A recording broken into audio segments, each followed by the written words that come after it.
जैसे ही प्रधानमंत्री नरेंद्र मोदी ने तीसरी बार प्रधानमंत्री पद की शपथ ली, वैसे ही एक नाम गूंजने लगा। वो नाम था एनएस से अजीत डोभाल का। कहा जाने लगा कि क्या तीसरी बार अजीत डोभाल को रिपीट किया जाएगा या फिर कोई और उनकी जगह कमान संभालेगा। कई नाम भी सामने आए, लंबी चर्चा भी हुई, लंबी उठा पटक भी हुई और फिर आखिरकार वो दिन आ गया जब प्रधानमंत्री नरेंद्र मोदी ने एक हाई लेवल मीटिंग बुलाई और तीसरी बार एनएसए का जो पद था वो एक बार फिर से अजीत डोभाल को सौंप दिया गया। तो इतने दिन, 3-4 दिन जो बातचीत हुई, जो बैठकें हुई, जो मीटिंग हुई, उसमें कौन सी वो वजहें थी कि तीसरी बार फिर से अजीत डोभाल को ही एनएसए नियुक्त करना पड़ा? उसी पर ज्यादा चर्चा करने के लिए कौन वो वजह हैं, मेरे साथ मौजूद हैं अनुपम प्रसून सर। क्या कुछ वो कारण रहे कि तीसरी बार, क्योंकि खबरें बीच में ऐसी भी आई कि वो रिटायरमेंट चाहते हैं अजीत डोभाल साहब, लेकिन फिर एनएसए ने बना दिया गया। देखिए, कुछ मीडिया रिपोर्ट्स में ये बातें सामने आई थी कि एनएसए अजीत डोभाल का विकल्प ढूंढा जा रहा है प्रधानमंत्री बनते ही मोदी सरकार की तरफ से, मतलब नरेंद्र मोदी की तरफ से। एनएसए एक बहुत अहम पद होता है और इसमें 2 नाम, जैसा कि हमने पहले भी बहुत सारे वीडियो में बताए हैं कि एनके रवि साहब का और आलोक जोशी साहब का चल रहा था जी। 2 नाम बहुत प्रमुखता से सामने आए। कहा गया कि, और चूंकि जो एनके रवि साहब थे वो साथ में काम कर चुके हैं अजीत डोभाल जी के, तो उनकी प्रबलता ज्यादा थी, मतलब वो ज्यादा प्रबल दावेदार थे इस पद के लिए। हालांकि कोई चुनाव तो नहीं होता है, कोई मतलब वोटिंग नहीं होती है, इसलिए दावेदार कहना गलत होगा, लेकिन उनकी योग्यता थी, सब कुछ उनको पता था। अजीत डोभाल की प्लानिंग, उनकी रणनीति, वो कहाँ कैसे मामला सेट करते हैं, कैसे मतलब विरोधियों के खिलाफ एग्रेशन दिखाते, वो उनको एक एक बात पता थी। तो एनके रवि साहब चूंकि अभी तमिलनाडु के गवर्नर भी हैं, वो चूंकि पॉलिटिक्स में आ चुके हैं, तो शायद इस वजह से उनके ऊपर विचार नहीं किया होगा, जहां मुझे लगता है।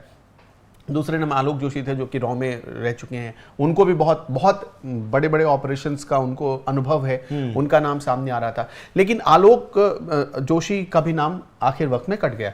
अब अजीत डोभाल के नाम पर हम वापस आते हैं, क्योंकि अजीत डोभाल को तीसरी बार मौका मिला है। बिल्कुल। और आप अगर देखेंगे तो हर मौके के साथ अजीत डोभाल का कद बढ़ाया गया। कद कैसे बढ़ा, उसका एक तर्क भी है। 2019 में जब उन्हें बनाया गया तो कैबिनेट रैंक दे दिया गया उन्हें। 2014 में जब मोदी सरकार आई सत्ता में, तब अजीत डोभाल एनएसए बनाए गए थे, लेकिन 2019 में उनके पावर को थोड़ा और बढ़ाया गया। और आपने देखा कि मई जून में शपथ ग्रहण खत्म हुआ, मई में शपथ ग्रहण खत्म हुआ और अगस्त में 5 अगस्त को आर्टिकल 370 हट। अच्छा, इसके पीछे का कुछ कारण बता पाएंगे? मैं कि एनएसए जहां मुझे एक समझ में आ रही है और जो मैंने अभी तक अलग अलग आर्टिकल्स पढ़े, जो मुझे समझ में आई चीजें, वो ये था कि आखिरी वक्त पर आप सोचिए कि टेबल पर जो आदमी ये तय कर चुका है कि अब वो रिटायरमेंट ले लेगा क्योंकि उसकी उम्र हो गई है, और अचानक उसके टेबल पर कुछ बात आती है और वो बात उसको मजबूर कर देती है कि नहीं, मुझे आगे फिर करना है, देश के लिए करना है, तो वो अंदर एक जो भाव है वो जाग जाता है। ये कैसे हुआ? जो मेरी समझ है, जो मैं चीजें देख रहा था, उसमें 4-5 पॉइंट से हम दर्शकों को समझाना चाहेंगे। बहुत ध्यान से इस वीडियो को आखिर तक देखिएगा, क्योंकि वो 4-5 पॉइंट्स बहुत अहम है। जो मुझे लगता है कि अजीत डोभाल नरेंद्र मोदी सरकार में पहले टर्म के बाद दूसरे टर्म में खास तौर पर कुछ बड़े प्रोजेक्ट्स पर काम कर रहे थे, कुछ बड़े प्रोजेक्ट्स पर, जो प्रोजेक्ट्स अधूरे रह गए थे। और आपको भी पता है कि मोदी का एक उसूल है कि कोई काम अधूरा नहीं छोड़ते हैं। तो शायद क्या वो प्रोजेक्ट्स की फाइल या उस प्रोजेक्ट की ऐसी कोई चर्चा हुई कि अजीत डोभाल को हामी भरनी पड़ी कि क्या पीओके था वो? शायद हो सकता है। नहीं, पीओके तो एक मोटे तौर पर आप कह सकते हैं। अब चूंकि देखिए, पीओके में हालात सामान्य नहीं है, जिसको पाकिस्तान आजाद कश्मीर कहता रहा है जी, अब ये पूरी दुनिया को पता चल गया है कि वो भारत का हिस्सा था, वो भारत का हिस्सा है और भारत का हिस्सा रहेगा। अब पीओके में लोग वहां पर कह रहे हैं कि हमें भारत में मिला दो। पीओके में लोग, आपने देखा होगा पिछले दिनों प्रदर्शन भी हमने देखे, और छोटा मोटा प्रदर्शन नहीं हो रहा है। हम क्या दिल्ली में लोग प्रदर्शन करते हैं तो दिखाते, लेकिन वो दिल्ली में, सोचिए कि दिल्ली में जो प्रदर्शन होते हैं उससे कई गुना ज्यादा बड़ा प्रदर्शन है वहां पर। वहां की पूरी जो पूरा जनजीवन है वो अस्त व्यस्त हो गया है, इस प्रदर्शन में शामिल है, बच्चे शामिल हो गए हैं। वहां पर पाकिस्तान के झंडे सारे सरकारी दफ्तरों से हटा दिए गए, वहां पर लोग भारत का झंडा लगाने की कोशिश कर रहे हैं, और तो और कई घरों में भारत का झंडा लगा दिया गया, और तो और जो लोग इस तरह से प्रोटेस्ट कर रहे थे उनके खिलाफ अंधाधुंध फायरिंग की गई वहां पर पाकिस्तानी रेंजर्स की तरफ से। तो ये एक छोटा सा, मुझे लगता है कि एक छोटा सा हिस्सा है। इस पर भारत ने, हालांकि चूंकि भारत का हमेशा एक तर्क रहा है, जो मोदी जी हमेशा कहते रहे हैं अपनी कई रैलियों में, विदेशों में भी गए तब भी उन्होंने यही कहा कि भारत युद्ध नहीं बुद्ध का देश है। मतलब बुद्ध मतलब शांति। वो कहने का मतलब ये कि वो शांति, हम शांति को ज्यादा प्रमोट करते हैं। हम चाहते हैं कि कहीं कोई आपस में ना लड़े। तो पीओके भारत लड़कर नहीं लेना चाहता है। मतलब जो भारत की स्ट्रैटेजी है, मतलब कि हम युद्ध तब तक नहीं करेंगे जब तक हमें छेड़ा नहीं जाएगा, लेकिन अगर कोई हमें छेड़ता है तो हम छोड़ेंगे भी नहीं। ये सीधा तर्क रहा है, ये उसूल रहा है। पीएम मोदी के काम करने का स्टाइल भी यही रहा है। तो पीओके, शायद पीओके पर कोई काम चल रहा है, रणनीतिक तौर पर ही पीओके वापस आ जाए, तो शायद वो अधूरा है। अभी एक जो आप सबसे बड़ी चीज जो देखेंगे, एक जो मुझे लगता है कि भारत में पिछले 1-2 सालों में वो चीज सबसे ज्यादा उभर कर आई है, और वो क्या है, विदेश में बैठकर कुछ लोग भारत में जो प्रो खालिस्तानी लोग बैठे हैं उनको प्रोवोक कर रहे हैं। उनको आप देखेंगे तो वो जो एक्सट्रीमिज्म है वो अचानक से कुछ इलाकों में कभी-कभी अमृतपाल भेजा गया, जैसे कि अमृतपाल, और अभी इस चुनाव में आपने देखा कि अमृतपाल की जीत हो जाती है। वो भारत के लिए, मतलब भारत के लोकतंत्र के लिए ये एक, आप देखिए कि कोई भी जीत सकता है चुनाव, कोई भी लड़ सकता है, ये कितनी अच्छी बात है। लेकिन इसका कितना नाजायज फायदा एक अपराधी उठा रहा है, ये लोगों ने देखा। जो अमृतपाल भागा फिरता रहा 1.5-2 महीने तक, उस जो जिस पे आरोप लगे कि वो खालिस्तान के इशारे, मतलब खालिस्तानियों के इशारे पर काम कर रहा है, उस पर ऐसे आरोप लगे, उस अमृतपाल को लोगों ने जिता दिया। जिसे पुलिस पकड़ना चाह रही थी, उसे माननीय कहेगी पुलिस, वही माननीय कहेगी उसको, मतलब उसकी सिक्योरिटी में सोचिए जवान दिए जाएंगे। ये अलग बात है कि उसकी सदस्यता बचती है या जाती है, लेकिन जिस दिन सांसदों का शपथ ग्रहण होगा उस दिन तो वो भी शपथ लेगा। अब आप, मतलब कितना बुरा लगता है ये जानकर। तो शायद इस पर कुछ बड़ा काम कर रहा है भारत, जिसको भारत, मतलब अभी वो काम अधूरा है। मुझे लगता है कि उस काम पर और ज्यादा एग्रेशन दिखाएगा आने वाले दिनों में भारत, जिसकी किसी को खबर भी नहीं लगेगी। और आपको उसका अंजाम पता है कि जो एक बार जिस ऑपरेशन में इन्वॉल्व हो जाते हैं अजीत डोभाल, उसमें भारत की जीत तय हो जाती है 99%। अभी तक यही उनका स्ट्राइक रेट रहा है। बिल्कुल।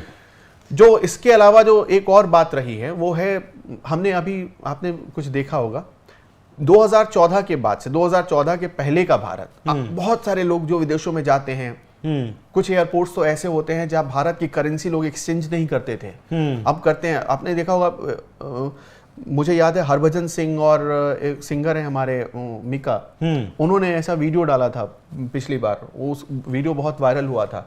अब इसके साथ साथ भारत के पासपोर्ट की ताकत बढ़ी, लगातार बढ़ भी रही है, और वो बढ़ भी रही है जी। और इसके साथ साथ अब देखिए कि भारत को एक गर्व की नजर से लोग देखते हैं। भारत, मतलब कि अब ऐसा लगता है कि भारत कहीं कोई नाम बोल रहा है तो विश्व शक्ति का आभास उस नाम में हो रहा है। G20 का जब समिट हुआ यहाँ पर, तो इंडिया बदलकर नाम भारत कर दिया गया।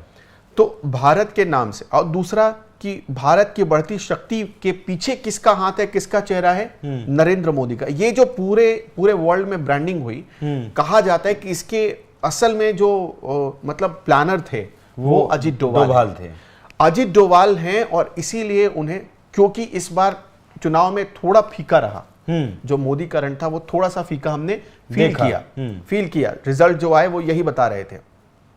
वो जो थोड़ा फीकापन था उसमें थोड़ा और, मतलब उसको एक और ग्लैमर की जरूरत है। और वो काम, क्योंकि अजीत डोभाल को पता है कि कहां कैसे कौन सी गोटी सेट करनी है, तो वो काम एक बार फिर से मुझे लगता है इस वजह से भी अजीत डोभाल, मतलब 10 साल से जो ब्रांडिंग डोभाल साहब कर रहे हैं, और जो अब डैमेज हुआ है 2024 में, उसको कंट्रोल भी जो है अजीत डोभाल ही करें। मुझे लगता है कि ऐसा हो सकता है। अब आप देखिए कि अब एक बड़ी बात और भी है जी, 307 आर्टिकल 370 जब हटा, तो अजीत डोभाल उसके पहले से जम्मू कश्मीर गए, वहां कश्मीर के लोगों से बात कर रहे, जो कश्मीरियत है उसको स्थापित करने की कोशिश कर रहे थे। आपने देखा होगा वो कभी चौक चौराहे लोगों के साथ बैठकर खाना खाने लगते, कभी सेना के जवानों के साथ घूमते, कभी बच्चों के साथ खेलते। उनकी जो वो तस्वीरें आई, कश्मीर के लोगों के भावना में वो बैठ गए अजीत डोभाल। और जो, मतलब आप सोचिए कि हमने वो दौर देखा जब कश्मीर में दिन रात टीवी पर पत्थरबाजी की खबरें चलती थी। बिल्कुल, कश्मीर से सिर्फ पत्थरबाजी की घटना सामने आती थी। आज क्या, मुझे लगता है कि कई महीने हो गए और कई साल हो गए, कोई पत्थरबाजी घटना नहीं सामने आई। ये कैसे खत्म हुआ? इसके पीछे का मतलब जो असली प्लानर था वो कौन था? अजीत डोभाल के बारे में कहा जाता है कि वो अजीत डोभाल थे, लेकिन कश्मीर में अभी बहुत सारे काम होने बाकी है। अभी कश्मीर जैसे कि वहां इलेक्शन होने बाकी है। अभी वहां पर चूंकि लोकसभा चुनाव में लोग गए, लोगों ने वोट किया। उसके पहले हमने देखा जो वहां पे त्रिस्तरीय पंचायती चुनाव हुए थे, उसमें भी लोगों ने वोट किया। कश्मीर के और खासतौर पर घाटी के लोग जो पहले बूथ नहीं जाते थे, डर के मारे वोट नहीं डालते थे, अब वहां पर लाइन लगाकर वोट दे रहा है। ये चेंजेस अगर कोई लेकर आया, लाल चौक पर जाना, तिरंगा फहराना तो दूर की बात है, जाना बहुत मुश्किल था। आज वहां देखिए रात भर 10-10 बजे तक की तस्वीर आती है, लोग मार्केट में घूमते हैं। तो ये जो बदलाव आया, इसके पीछे का जो असली मतलब योजना करता रहा है वो अजीत डोभाल जी रहे हैं। तो मुझे लगता है कि ये काम अभी और भी होना है कश्मीर में। अच्छा, जैसे परिसीमन हुआ, उसके बाद अब विधानसभा चुनाव में क्या डोभाल साहब की भूमिका हो सकती है कि अब चुनाव करवाए जाए जितना जल्दी हो सके? कुछ सीटें आपने देखा होगा, कुछ सीटें जब परिसीमन हुआ उसमें सीटों की घोषणा हुई तो कुछ सीटें पीओके के लिए खाली रखी गई। वो पहले से भी खाली रहती थी, अब की बार भी खाली रखी गई और उसमें शायद कुछ सीटें बढ़ी भी, 1-2 सीटें बढ़ाई गई पहले से। वो सीटें खाली अब भी है और वो सीट अगर मतलब ऐसा लगता है कि मुझे ऐसा मोदी जी को भी भरोसा होगा कि वो सीट अगर कोई भर सकता है, वहां से किसी को चुनाव लड़वा कर जीत दिलाकर अगर वहां पर किसी को बिठा सकता है। देखिए डेमोक्रेटिक तरीके से, मतलब ऐसा नहीं कि बंदूक के जोर पर। जब हम ये कहते हैं कि चुनाव जितवा कर वहां बिठा सकता है, तो डेमोक्रेटिक तरीके से, मतलब बिल्कुल फेयर, तो वो अगर कोई करवा सकता है वहां पर तो वो अजीत डोभाल है, चाहे जीते कोई भी। अब देखिए जैसे कि जम्मू कश्मीर में माहौल सुधरा, जीतकर कोई भी आए, लेकिन वहां पर माहौल सुधारने का योगदान किसका रहा? अजीत डोभाल का। तो वो जो है अभी वहां पर ये काम होना शायद बाकी। अच्छा, अभी हमने देश की बात की। अच्छा, हमने एक और चीज देखा, मैं थोड़ा सा विदेशों में आपको, वही मैं पूछना चाह रहा था कि पिछले 2-3 सालों में ऐसे इंडिया के लोगों में एक भावना जागी है कि हम इजराइल के स्टाइल में काम कर रहे हैं, हम मोसाद के स्टाइल में काम कर रहे हैं। मुझे नहीं पता कि एग्जैक्टली इसके पीछे भारत का कितना इन्वॉल्वमेंट है, नहीं पता एग्जैक्टली, कोई नहीं कह सकता। लेकिन लोगों को ऐसा एहसास काम करने का तरीका कहीं ना कहीं मैच होता है कि ये तो अगर ऐसा कोई करवा सकता, मोसाद करवा सकता है, लेकिन अगर कोई ऐसा भारत का कोई कर सकता है, कोई प्लानिंग कर सकता है, तो नरेंद्र मोदी के दौर में हो सकता है और अजीत डोभाल ही ऐसा कर सकते हैं। ऐसा लोगों में एक भावना जगी। हमने कई मीडिया रिपोर्ट्स देखा, उसमें अजीत डोभाल का नाम खुलकर लिया जाता है, लेकिन अब इसमें क्या सच्चाई है वो सरकार ही जानती है, और सच्चाई है भी या नहीं पता। लेकिन हमें इतनी भर तसल्ली हो जाती है कि भारत के खिलाफ जो भी साजिश रचने वाले लोग थे, जो कई महीने कई साल पहले जिन्होंने भारत के खिलाफ या भारत को लहूलुहान करने की कोशिश की, साजिश की, भारत में कोई घटना को अंजाम दिया या भारत के खिलाफ उनकी नीयत गंदी थी, वो इस दुनिया से खत्म होते जा रहे। घर में घुसकर मारा गया उन्हें, घर में घुसकर। अब किसने मारा ये भी हमें कई जगहों से खबर आई कि आपसी झगड़ा था, उस झगड़े में खत्म हो गए कुछ लोग। लेकिन इसमें एक बात और है कि इस चीज को भारत के लोगों ने अपने लिए मतलब एक अच्छे फील की तरह उसे महसूस किया, अच्छा फील किया ये सुनकर कि जो भारत के दुश्मन थे वो भले ही बाहर कहीं छिपे हों, किसी भी देश में वो शरणार्थी बन गए, लेकिन वो खत्म हो गए, अब वो नहीं है। तो ये भी एक अच्छी बात है, मतलब इसका योगदान आप डोभाल साहब को दे सकते हैं। चलिए, ये तो देश की बात रही। विदेशों की अगर हम बात करें तो एक विश्व शक्ति के तौर पर हिंदुस्तान पिछले 10 साल में लगातार आगे बढ़ रहा है। चीन भी आर्टिकल छापने लगा है, अब तो चीन भी है मिर्ची लगने लगी कि भारत विश्व शक्ति नहीं है। कहीं ना कहीं भारत उस दिशा में अब बढ़ निकला है। तो डोभाल साहब का उसमें जो है कितना देखते हैं, कितना रोल? देखिए, एक एनएसए का जहां तक मेरी समझ है कि एनएसए का काम होता है एडवाइस करना जब भी कोई सुरक्षा के मामलों से जुड़ा मसला हो देश के लिए। जैसे कि मान लीजिए कि लगा कि कोई हमारे देश पर कोई बाहरी ताकत आक्रमण कर रहा है, तो वो प्रधानमंत्री को सलाह दे सकता है कि हम उससे कैसे निपटे। तो इस मामले में पहली बार ऐसा हुआ जब, देखिए, चीन अतिक्रमण तो कई सरकारों में करता रहा, लेकिन पहली बार हमने देखा कि एलएसी पर राफेल उड़ान भर रहा है। पहली बार देखा MiG-21, सुखोई, तमाम जो मतलब हमारे पास तैनात कर दिए जाते हैं तमाम हथियार, जितने लाइट हमारे पास मिसाइल थे या फिर एयरक्राफ्ट थे, सारे वहां पर तैनात कर दिए गए। हमारे पास जितने टैंक थे, हमारे पास हमने देखा कि तोपें थी, जितनी हमारे पास चीजें थी, जितने इक्विपमेंट्स थे, हम जितना पावर लगा सकते थे, सेना के जवानों का डिप्लॉयमेंट वहां पर बढ़ाया गया। हमने देखा कि अब आप ऐसे समझिए कि बॉर्डर रोड ऑर्गेनाइजेशन ने 2016 के बाद से जिस रफ्तार में काम किया, ये इतिहास रहा है। बॉर्डर रोड ऑर्गेनाइजेशन का काम होता है कि जो बॉर्डर के एरिया होते हैं वहां पर वो सड़क का निर्माण करता है, और वो सड़क का निर्माण स्पेशली सेना के लिए किया जाता है। जो हमने देखा कि जो इंफ्रास्ट्रक्चर डेवलपमेंट हुआ बॉर्डर पर, वो शायद मोदी सरकार में हुआ, और इसके पीछे जो पूरी प्लानिंग, मतलब पूरा जो खाका ब्लूप्रिंट लेकर अगर मोदी सरकार के या नरेंद्र मोदी के सत्ता में आते ही कोई बैठा तो अजीत डोभाल ही थे। तो अच्छा, हमने एक चीज और देखा कि जितने आप पूर्वोत्तर में कुछ स्टेट थे, मिजोरम उनमें से एक हो गया, असम में कुछ हिस्सों में देखिए कि कुछ उग्रवादी संगठन थे, कुछ नक्सलवादी संगठन थे जो कि भारत के अलग अलग हिस्सों में काम कर रहे थे, उसको भी खत्म करने में अजीत डोभाल की बहुत बड़ी भूमिका रही। तो शायद, लेकिन अभी कुछ काम बचा हुआ है। जैसे मणिपुर में आपने देखा, कई लोग कहते हैं मणिपुर जल रहा है, 1 साल हो गया, 1 साल हो गया। मणिपुर का असल मसला भारत सरकार के पास उसकी पूरी रिपोर्ट मौजूद है। मणिपुर कौन जला रहा है, किसके इशारे पर जल रहा है, कौन है इसके पीछे, एक एक रिपोर्ट है। तो अगर उस चीज को कोई रोक सकता है तो अजीत डोभाल ही रोक सकते हैं, और उसके इलाज की तैयारी पूरी कर दी गई है, वो काम शुरू भी हो चुका है, और कुछ दिनों में आप देखेंगे सब कुछ बहुत नॉर्मल हो जाएगा मणिपुर में। तो मतलब ऐसा कहा जाए, इसके अलावा जी साउथ ईस्ट एशिया में, मतलब आप देखेंगे सिर्फ साउथ ईस्ट ही नहीं बल्कि साउथ एशिया में भी भारत एक मजबूत ताकत बन रहा है। मतलब चीन को अगर कोई टक्कर दे सकता है, पूरे दुनिया को ये पता चल गया है, चीन को अगर कोई टक्कर दे सकता है तो भारत दे सकता है। अब देखिए, अमेरिका सुपर पावर कहलाता है, न्यूक्लियर पावर है वो उसके पास, लेकिन अमेरिका को चीन तक आते आते उसके दम फूल जाएंगे। अगर अमेरिका को चीन तक पहुंचना होगा तो कभी भी अगर, तो भारत का साथ चाहिए ही चाहिए।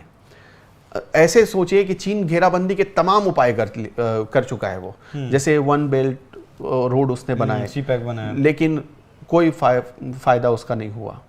आप देखिए कि उसने चाबार पोर्ट को उसने अंडरटेकिंग करने की कोशिश की, उसका भी उसको कोई फायदा नहीं हुआ। भारत ने उसकी हर स्ट्रैटेजी को अपने मतलब स्ट्रैटेजी से या अपने डिप्लोमेटिक अंदाज में मतलब खत्म कर दिया।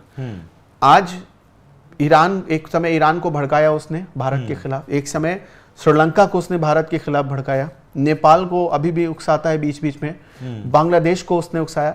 हर बार ऐसा लगता है कि भारत अपने पड़ोसी मुल्कों में कमजोर पड़ रहा है, लेकिन फिर वो स्ट्रैटेजी आती है नरेंद्र मोदी की स्ट्रैटेजी, जो मतलब जो बिहाइंड द सीन होते हैं उसके अजीत डोभाल, और फिर वो स्ट्रैटेजी इतनी स्थापित कर देते हैं, चीन वहां से खिसक लेता है। हाँ, खिसक लेता है। तो ये भी टास्क अधूरा है। तो मुझे लगता है कि ये जो 5-6 टास्क हमने बताए, शायद ये टास्क अधूरे हैं, इस वजह से डोभाल को फिर से तीसरा टर्म दिया गया। और डोभाल के पास एक जो आखिर में जाते जाते एक और बात कहूंगा, डोभाल को शायद ये भी टास्क मिला होगा मेरे हिसाब से, या ये भी वो भी सोच रहे होंगे कि मुझे अगली पीढ़ी तैयार करके जानी है। डोभाल के बाद कौन होगा ये खोजना भले उनका काम नहीं है, लेकिन वो सलाह जरूर दे सकते हैं। एक ऐसे तेज तर्रार आदमी को वो ढूंढ कर जरूर ला सकते हैं जो उनकी तरह सोचता हो, उनकी तरह काम करता हो। तो जिस तरीके से अभी सारे पॉइंट्स पर जो है अनुपम सर ने चर्चा की, बताए आपको ऐसा हो सकता है, तो ऐसा बिल्कुल हो सकता है कि 2014 में जो काम शुरू किए गए और जो एक विजन 2047 तक का प्रधानमंत्री मोदी लेकर चल रहे हैं, हो सकता है अजीत डोभाल उसमें एक बहुत की फैक्टर हो, और जो काम डोभाल साहब के कार्यकाल में शुरू हुए उन्हें वही अंजाम तक पहुंचाएं, जिससे कि बेहतर से बेहतर रिजल्ट मिल सके, और इसी तरह भारत जिस तेज रफ्तार से आगे बढ़ रहा है उसी रफ्तार से बढ़ता रहे। तो डोभाल साहब को जिस तरीके से तीसरा कार्यकाल फिर मिला है, उस पर क्या कुछ आपकी राय कमेंट कर हमें जरूर बताएं। साथ ही ये चर्चा आपको कैसी लगी वो भी आप जरूर बताइएगा।